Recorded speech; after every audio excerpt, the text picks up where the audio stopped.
Today I wanted to talk briefly about past lives and children.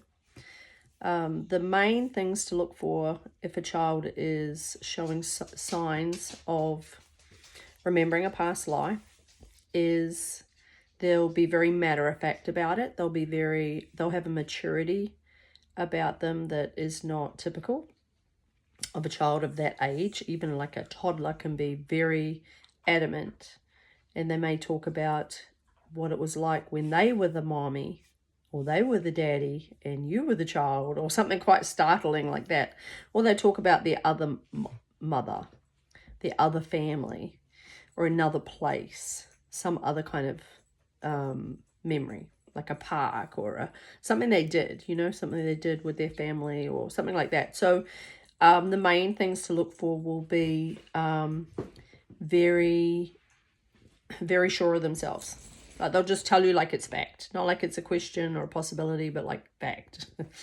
That's the main thing. And there'll be like an old wisdom, sort of another worldly wisdom about the child, and you'll be experiencing that in real time. So things that will come up often will be things that aren't 100% processed. So there'll be bits and pieces of it.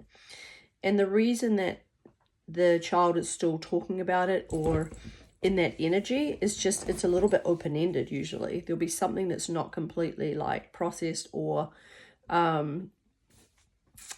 laid to rest about the story.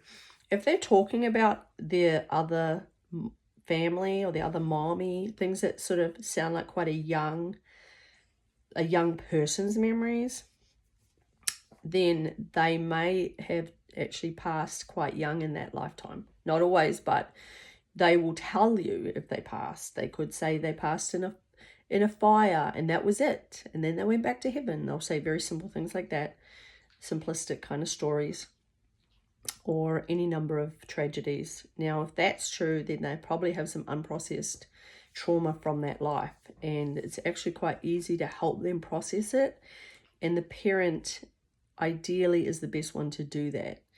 And so I'm sort of putting together a bit of a